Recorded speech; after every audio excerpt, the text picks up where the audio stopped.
সুপ্রিয় টমেটো চাষি ভাই, আমি ইতিপূর্বে বলেছি, আপনারা জানেন, এই যে দেখেন একটা জমিন, এখানে টমেটো রোপণ করা আছে। আপনার জানার বাকি নেই। যদি টমেটোর মাথাগুলো আপনাকে দেখাই, অত্যন্ত সুন্দর। বলবেন অনেকের অনেক সমস্যা হয়, এই টমেটোর ক্ষেতটা এত সুন্দর কেমনে?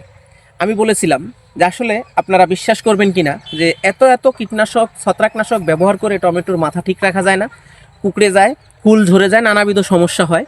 কিন্তু আমি যেটা বলছিলাম, আমার বাড়ির উচ্ছিষ্ট অংশ ফেলে দেওয়া এই অবস্তু দিয়ে কিভাবে সম্ভব, কি দিয়ে হয়েছে আপনারা দেখেন। এই যে দেখেন, যদি দেখাই, আমার একজন চাষি ভাই, এটা কি আপনারা অবশ্যই চেনেন, এটা হচ্ছে আপনার চুলার বাসি ছাই, যেটা উনি বাড়ির আনাচে কানাচে না ফেলে ওনার জমিনে উনি স্টক করে রাখছে। কেন জানেন? এই জমিনে প্রতি সপ্তাহে একবার দেয়। সে যে দেয় তার প্রমাণটা যদি আপনাকে দেখাই, এই যে দেখেন কি পরিমাণে সে দিয়ে রাখছে। এটা কিন্তু উপরে দিয়েছে, নিচে এইভাবে পড়ছে। এবং তাতে করে দেখেন, আলহামদুলিল্লাহ, এই যে আপনাকে যদি দেখাই, ওনার স্বপ্ন পূরণের শুরু হয়ে গেছে। দেখেন পর্যাপ্ত ফল অলরেডি এসে গেছে।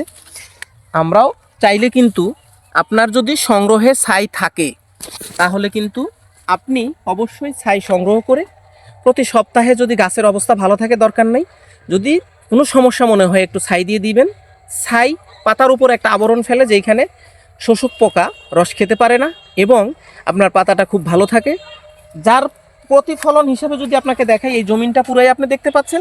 এবং আমি যদি একটা ডোগা ধরে আপনাকে দেখাই, এই যে দেখেন কত সুন্দর চমৎকার, মাথা পর্যন্ত ফুল আসছে। আলহামদুলিল্লাহ, পাতা দেখেন কত সুন্দর টান টান, কোনো রকম কুকড়ানো নাই। তাই আশা রাখবো এই প্রক্রিয়াটা যদি ভালো লাগে, আপনি একটু চেষ্টা করে দেখবেন। ধন্যবাদ।